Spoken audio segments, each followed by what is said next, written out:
Bismillahirrahmanirrahim. Assalamu alaikum. I am from Latif Nazi Memorial High School and your teacher for English of class 7th.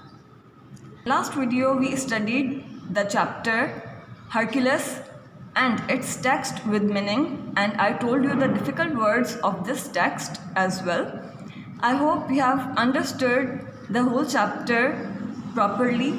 Now today I am going to take you to the exercises of this chapter which you might have done in your classwork copies. The first activity in your copy is your words meaning, which you might have done. Like, I'm going to tell some words which are really very important for you and new for you.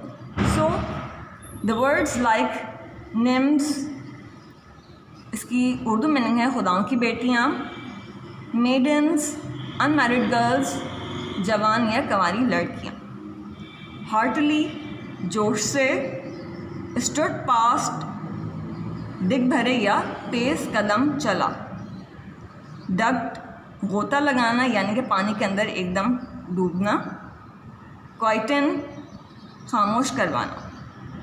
अब इन words meaning के बाद हम आते हैं अपनी question answers की तरफ। Question answers में कुछ वर्ड्स ऐसे हैं जो आपको बताना ज़रूरी हैं।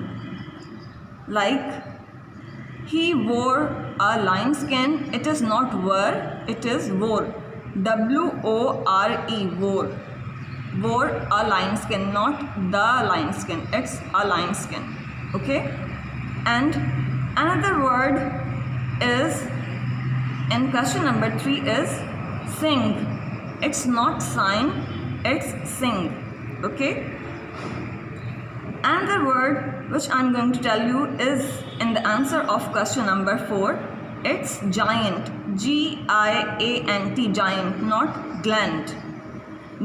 These words are mistyped in your notes, so it's necessary to correct them. After covering the 6 question answers, we have the exercise which is related to your comprehension. Exercise A. Here are 3 phrases taken from the passage. For each phrase, give a single word with same meaning, which is called synonyms. अब इस exercise में आपको क्या करना है, ये 3 phrases जो हैं, phrases कहते हैं group of words को। ये 3 phrases आपके लिए गए हैं चैप्टर से और आपको इसकी सिमिलर मीनिंग बतानी है, जिसको हम वन वर्ड मीनिंग भी कह सकते हैं और in another words we call it synonyms. So the first word is again and again. इसकी मीनिंग है रिपीटेडली। कोई भी ऐसी चीज़ जो बार बार होती है उसको हम रिपीटेडली से रिप्लेस कर सकते हैं। कीप हिम सेफ यानी कि हिफाजत करना, so it is protect. Waste places, it is a new word for you, so it means deserts or wilderness यानी कि सहरा या बंजर बेयाबान ज़मीन।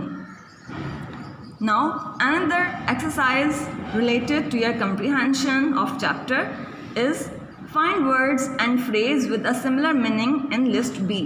Now you don't have to find its meaning because the right meaning is already written in front of the word. Like मैं आपको पढ़ के बता देती हूँ। Served, worked for, errands, journey taken in order to obtain something. errands की meaning है कोई भी सफ़र किसी चीज़ को लाने के लिए। fetch, bring, guard, protect, meadow, piece of grassland, shifted, moved, enormous, बहुत बड़ा, huge, horrified, filled with horror, खौफज़दा या खौफ से भरा हुआ। सो इसमें आपको जस्ट कॉपी करना है और इनकी सिमिलर मीनिंग्स आपको बतानी थी।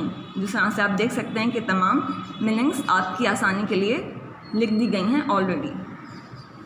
Now come to the exercise of grammar, language structure. Now you don't have to do this in your grammar copy, but it is related to your class work copy which you have to do in your class work. Complete these sentences by adding countable or uncountable nouns. अब इसमें आपको क्या करना है, आपको countable और uncountable nouns जो है फिल करने हैं इस जगह पे जो ब्लैंक की जगह है। अब ये भी आपके लिए ऑलरेडी फिल्ड है, सो मैं आपको काउंटेबल और अनकाउंटेबल का कॉन्सेप्ट समझा देती हूँ। Countable are those things which we can count in numbers and uncountable which nouns are abstract and we cannot count it in numbers. So these are called countable and uncountable nouns. ऐसी चीज़ें जिनको हम count कर सकते हैं और इनकी कोई गिनती हो सकती है तो वो काउंटेबल नाउन्स हैं, और अनकाउंटेबल वो चीज़ें हैं जो एब्स्ट्रैक्ट चीज़ें हैं, यानी कि जिनको हम देख नहीं सकते या तादाद में बहुत ज़्यादा हैं, जैसे कि कोई भी लिक्विड या पाउडर फॉर्म को हम काउंट नहीं कर सकते, तो वो अनकाउंटेबल नाउन्स में आता है। Now the first example is we were not given much food or many drinks. Now अब इसमें much food और many drinks दोनों countable और uncountable हैं। अब आपको ये बताना है कि इसमें countable और uncountable कौन सा है। much food is uncountable and many drinks is countable noun. food and drink is noun, जबकि much और many दोनों एडजेक्टिव्स हैं जो कि हमें काउंटेबल और अनकाउंटेबल नाउन्स के साथ लगाने होते हैं, जिससे हमें आइडेंटिफिकेशन होती है काउंटेबल और अनकाउंटेबल नाउन की। मच हमेशा यूज़ होता है अनकाउंटेबिलिटी के लिए, क्योंकि हम फूड को काउंट नहीं कर सकते इन नंबर फॉर्म, और मैनी जो है वो लगा है किसके साथ, ड्रिंक्स के साथ। ड्रिंक किसी भी कैन या कंटेनर में होती है तो हम उसको काउंट कर सकते हैं इन नंबर फॉर्म्स। मच यूज़ होता है अनकाउंटेबल के लिए और मैनी यूज़ होता है काउंटेबिलिटी के लिए। In next example we have a lot of helpers and several supporters. अब यहाँ पे आप a lot of and several को दोनों को आप काउंटेबल भी यूज़ कर सकते हैं और अनकाउंटेबल भी, लेकिन यहाँ पे ये क्योंकि इसके साथ ऐसे वर्ड्स लगे हुए हैं, क्योंकि हम इनको काउंट कर सकते हैं हेल्पर्स को और सपोर्टर्स को, तो इसके साथ लगा है क्या, a lot and several. Several की मीनिंग होती है मैनी, और मैनी को आप काउंट कर सकते हैं, अ लॉट को भी आप काउंट कर सकते हैं, क्योंकि इसके साथ ऐसे नाउन्स लगे हैं जो अपनी प्लूरल फॉर्म में हैं, तो आप इसको काउंट कर सकते हैं। I was telling you that helpers and supporters ऐसे nouns हैं जो अपनी plural form में हैं, तो हम इनको countable nouns suppose कर सकते हैं, क्यों a lot and several भी आते हैं किसके साथ, uncountable के साथ भी और countable के साथ भी। So next example is he brought home a good deal of money and some fine jewels. अब आप देख सकते हैं कि मनी के साथ एस नहीं लगा हुआ, क्योंकि इसके साथ एडजेक्टिव है अ गुड डील। अ गुड डील मतलब बहुत बड़ी तादाद पैसों की।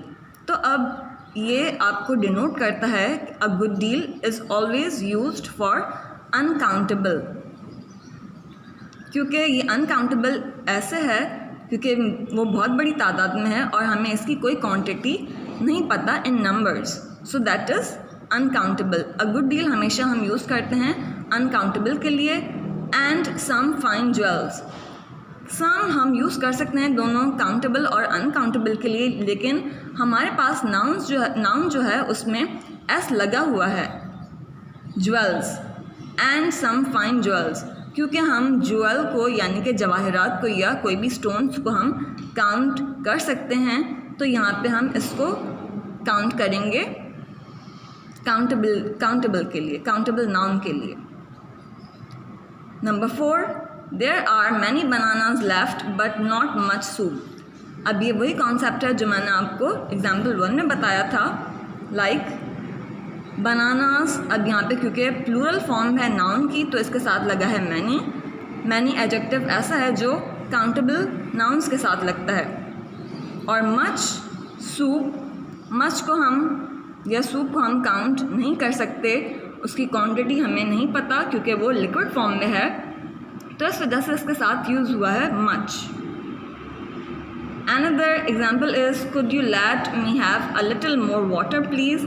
अब ऐसे ही इसके अंदर हमें वाटर की क्वांटिटी नहीं पता, उसने बस कहा है कि जस्ट थोड़ा सा, अ लिटिल मोर, थोड़ा सा और पानी मुझे दे दो। तो अ लिटिल मोर, इसमें भी हमें कोई क्वांटिटी नहीं पता, सो that is uncountable noun and water is liquid. The book contained many pages but not much text. अब इसी तरह से आप पेजेस को तो काउंट कर सकते हैं, लेकिन उसके अंदर का जो मटेरियल है आप उसको काउंट नहीं कर सकते। तो पेजेस के साथ लगा है मैनी, और टेक्स्ट यानी कि उसके जो अंदर का मटेरियल होता है उसके साथ लगा है much. So that is many pages are countable noun and much text is uncountable noun. Another exercise